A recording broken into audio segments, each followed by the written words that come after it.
Well, I hope this series of videos on prayer has been useful.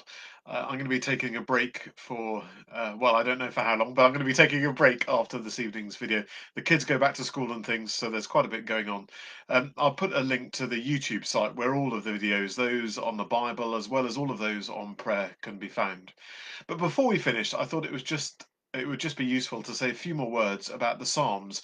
Obviously, in my series on the 66 books of the Bible, I did an introduction to the book of Psalms, but this evening I want to think about how they're used specifically in worship. You see, as we say the Psalms, and sometimes with the canticles as well, it's traditional to pause halfway through the verse. Sometimes that's marked by a colon, two dots, or by a red diamond, or sometimes by a large, thick black dot. But to pause in the middle of the verse. And sometimes people take a breath, other people count to three. It feels a bit strange to do it like that to begin with, very formulaic, but after a while you get used to it. And it helps just to pause halfway through the verse of the psalm before then saying the second half. It takes on a rhythm, if you like, as we say the psalms.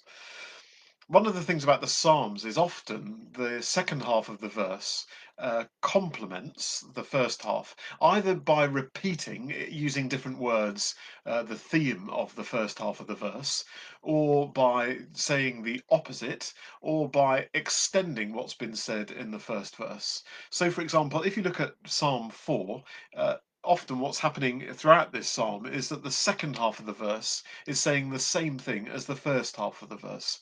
Here from verse 1: Answer me when I call, O God of my righteousness. And then here comes the second half, and it's going to say the same thing but in different words.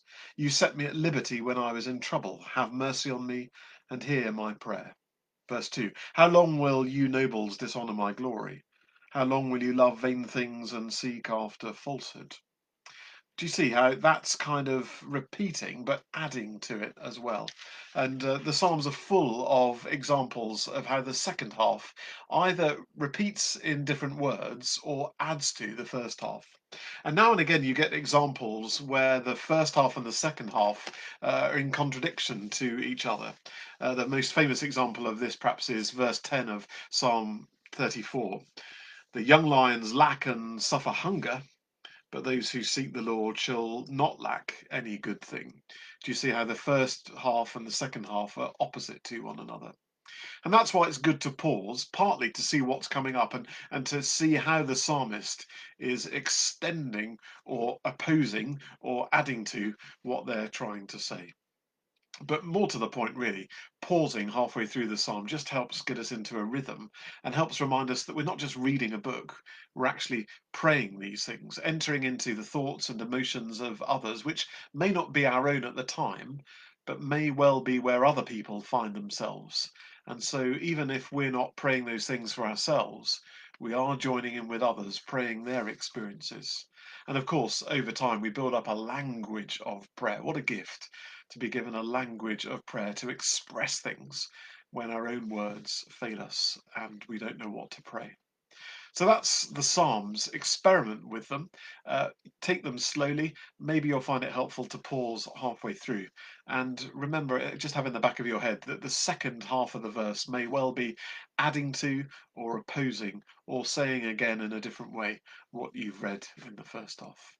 So there we are. There's some tips there over the last few weeks about how to pray. I hope that's been useful. And wherever you are with prayer, whether you're beginning or an old hand, may the living God bless you and lead you deeper into his very life as you pray. Bless you.